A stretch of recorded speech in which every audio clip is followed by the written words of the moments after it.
Hello and welcome to the fourth chapter of First Corinthians. My name is Scott Cadorette and I'm the intern here at Grand Ledge Baptist Church. If you've ever watched the show The Rookie, you'll be familiar with one of the main characters named John Nolan. He is a 45-year-old rookie for the Los Angeles Police Department, which is pretty old by rookie standards. You'll kind of get the idea of where I am. I'm slightly older than 45, and I'm an intern here at Grand Ledge Baptist Church. But I appreciate the opportunity to be learning from the pastors, Pastor Andrew, Pastor Brian, and Pastor John. And I look forward to serving the church throughout this internship. And I also look forward to this journey with you, this 8-week journey through Paul's first letter to the church at Corinth. 3 years ago, when Carla and I got married, we decided to take a trip to Greece and Italy. The first week we spent on the beautiful island of Santorini, where it was off season, so we got to spend a lot of time with the locals, learning about their culture and their language, and especially about their great food. The second week we met up with my friend Derek, who owns his own travel business. He's a travel concierge, and he also gives authentic tours of Europe. In fact, he grew up in this area, so he understands the languages, and his accent is a hodgepodge of the many languages in the area. Additionally, he is a professor of theology, so it gives us the opportunity to learn about the biblical significance of these areas that we're visiting. So while in Athens, we got to visit the Parthenon and the Acropolis, but down below these locations is what is called the Areopagus. We may best know this as Mars Hill. This is where Paul stood out on the outcropping of stone and delivered a sermon to the people. He had seen on the altars that said, "To an unknown God." And Paul wanted these people to know just who this God was, this unknown God. To make a long story short, our group had developed a fascination with visiting some of the locations that Paul went to and learning about it. So we all jumped in the van and headed an hour up the road to the city of Corinth. Now, the significance of the city of Corinth is that Paul spent a lot of his time in his missionary journey dealing with the city of Corinth. When Paul founded the church at Corinth, there was very little conflict. However, at the time he wrote the epistles, there was a little more unrest in the area, and Paul was really concerned about unity among the very factions of the church. In chapter 4, he starts out speaking about the true nature of apostleship. So in the first verse, Paul says that they should be regarded as servants of Christ, entrusted to the mysteries that God has revealed, and that it's required that they've been given a trust and must prove faithful. So the us in this passage that Paul is talking about is he and Apollos, but we might take it more literally in a sense that it could be me, you, our three pastors, or anybody that God is speaking to through this message. We're servants of Christ. We're stewards of the gospel message. We're entrusted to deliver God's word to those who need to hear it. And we need to be faithful in doing that. But as we know, as we deliver the message of Jesus, things don't always go so smoothly. Certainly not in Paul's time, and even not today in our world. So Paul kind of gives us some instruction going forward as to what we need to do when we encounter this divisiveness in serving the Lord. So Paul basically says, I don't care how people evaluate me. He says he doesn't even trust his own judgment, but waits on the judgment of the Lord. His he says in verse 4 that his conscience is clear, but it doesn't mean he's right. It's the Lord himself who will examine and decide.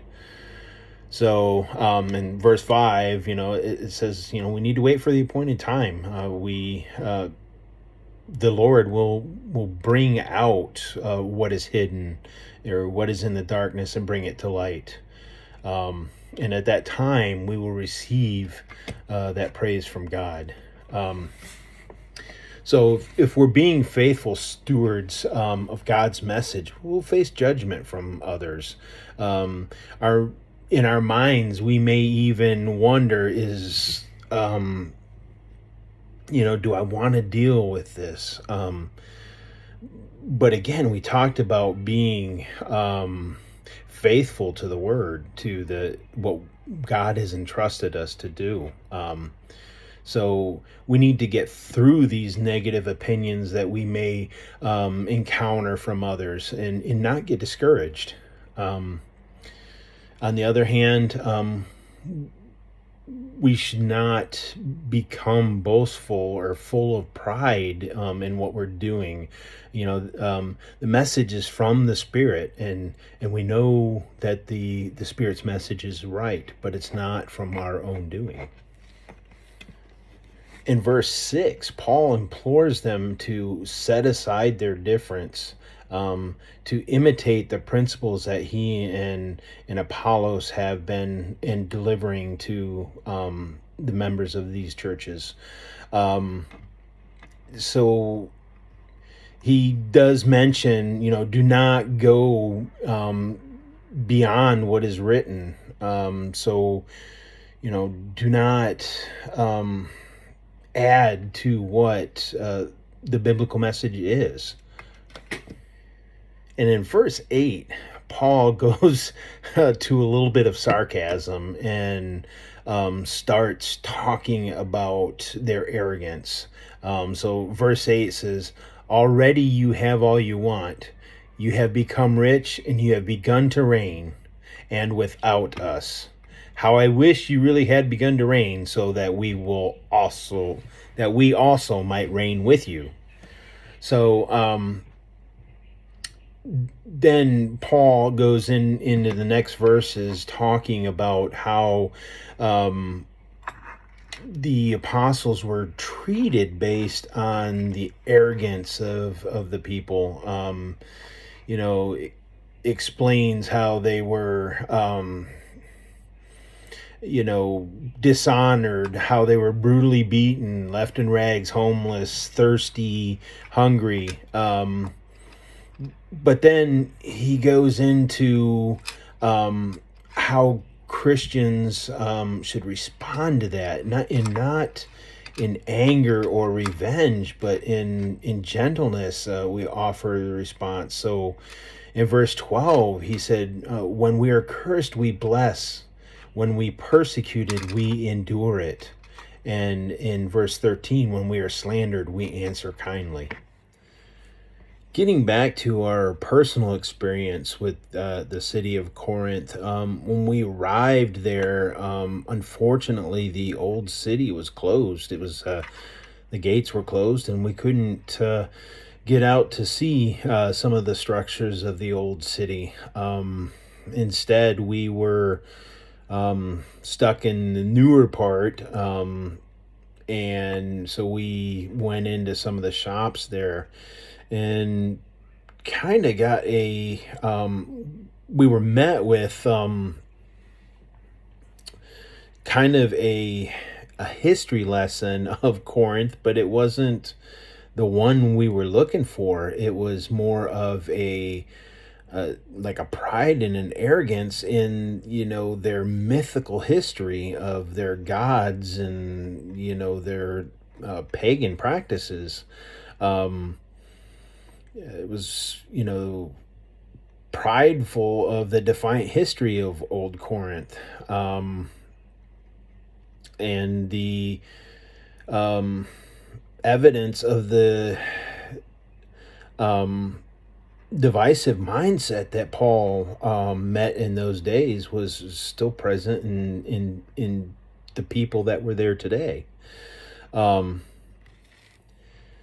Standing upon Mars Hill in Athens, Paul tried to introduce the lost to the true identity of this unknown God that they had inscribed on their altars. In Corinth, he tried to convince the church to humble themselves as servants of Christ and stewards of the gospel.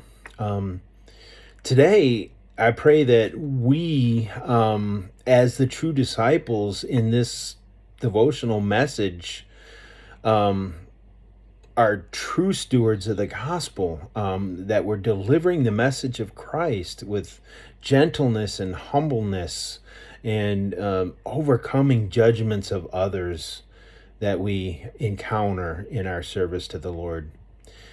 Well, that's what I have in the message for today. I hope it makes sense. Being my first time and all, I hope you enjoyed it. It will get better as I get more practice with this, but this is probably take number 790 or something like that. But I really enjoyed it, and I look forward to in a couple of weeks doing my next one. Thank you very much. Have a blissful day.